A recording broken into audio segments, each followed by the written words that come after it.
Hello, my name is Glenn Dyer, and you are watching a Dyer-Situation. Today I'm seeing The Boss Baby. So it's finally come to this, huh? The movie's finally here. The DreamWorks The Boss Baby. Oh boy, so, did you guys take a look at Trolls and think, well, you know, I like it, but it's not appealing to the lowest common denominator. Let's try this. Okay. So, The Boss Baby. Right, all the advertising shows a baby in a little suit, played by Alec Baldwin, who says boss things. What an interesting premise for a movie. I'll tell you that. And you know what's worse? The radio has been advertising this many times while I'm at work. In fact, this thing has been getting so much fucking advertising, I can only assume it's bad. Because when you pour this much advertising in the shit, it's in billboards everywhere. It is every single YouTube commercial. It is on TV. It is on the radio. It is posters. It is everywhere your eye would travel. You see the fucking Boss Baby. You can only assume that it must be the biggest pile of shit. Like, even Trolls didn't get this level of advertising. Like, they are desperately trying to shove this down your throat. Look at this cute baby with giant eyes. Watch the movie.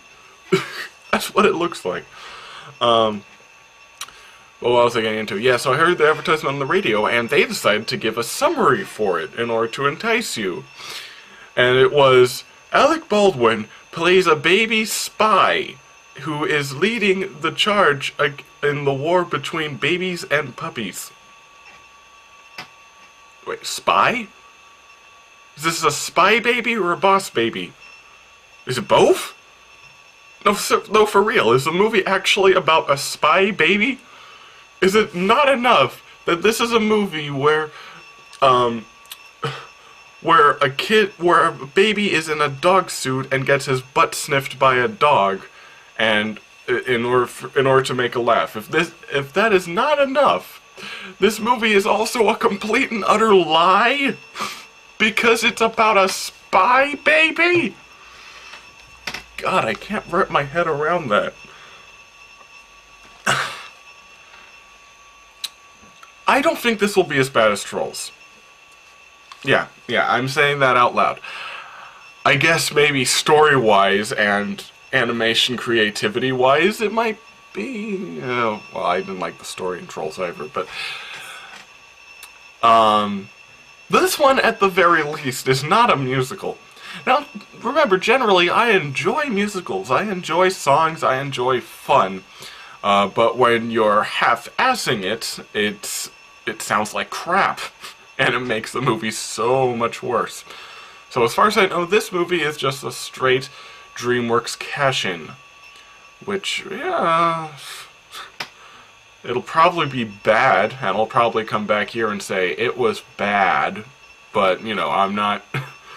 it's not gonna be like top 10 list bad, so... yeah, we're going to avoid Trolls, is my guess, but... still, man... I guess the only thing I can say about this is that at least it's not the Emoji Movie. Oh boy, we'll get to that one in a few months. Let's get to this one.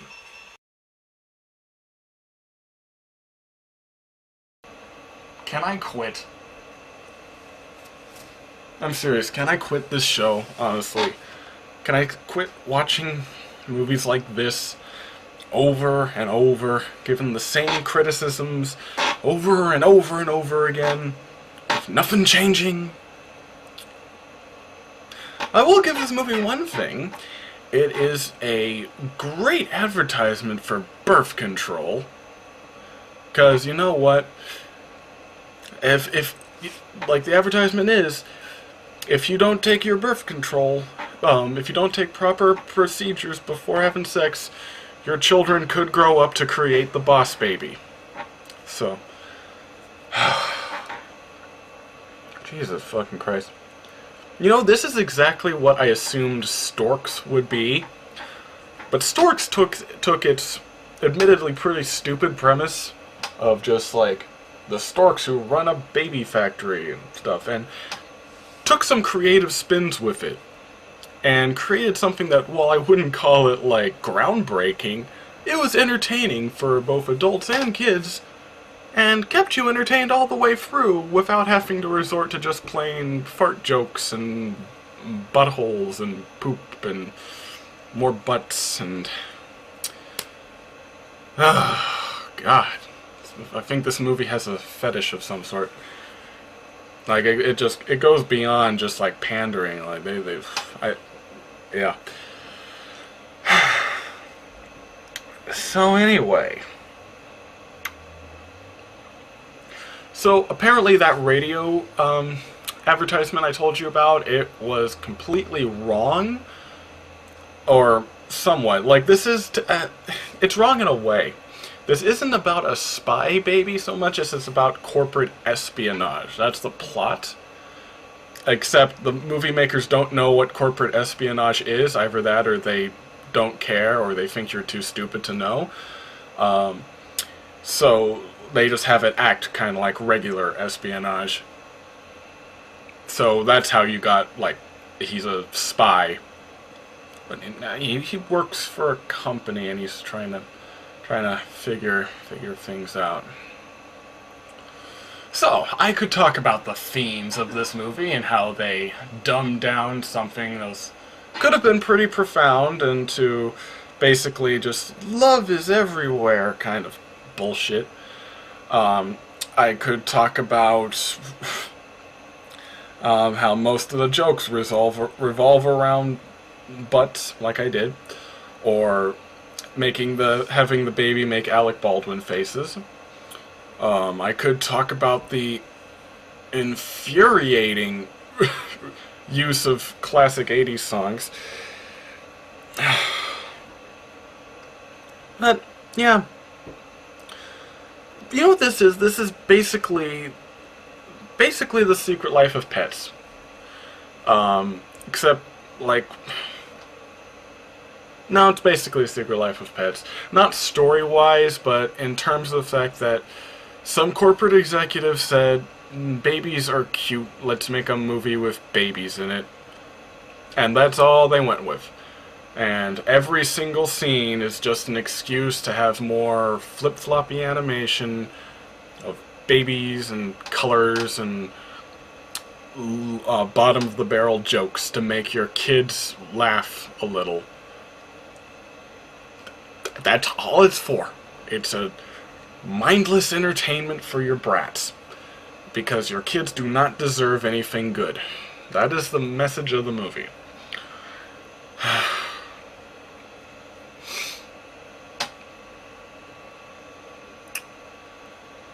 So yeah.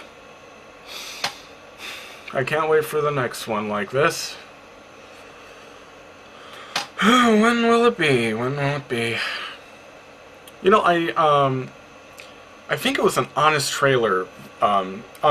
They did one for Secret Life of Pets, and they said in it, like, this is basically what a typical animated movie was before Pixar gave us unrealistic expectations. And yeah, I guess that's kind of right.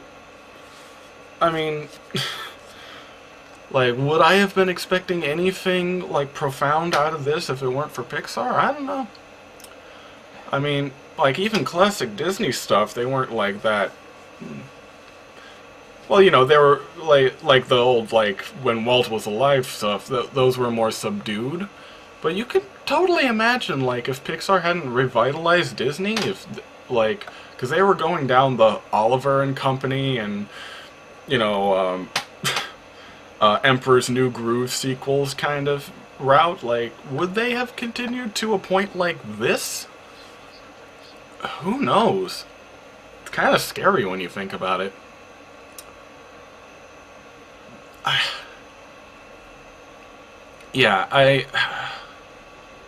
But anyway, the point is, there's much better movies for your kids to see. Currently, not in theaters right now, but still, there's been far better movies made. Yeah, there are far better movies made. Well, great criticism, Glenn. Anyway, I'm rambling now. This movie's terrible, don't watch it. So until next time, I'm Glenn Dyer, and you've been watching a Dyer-Situation.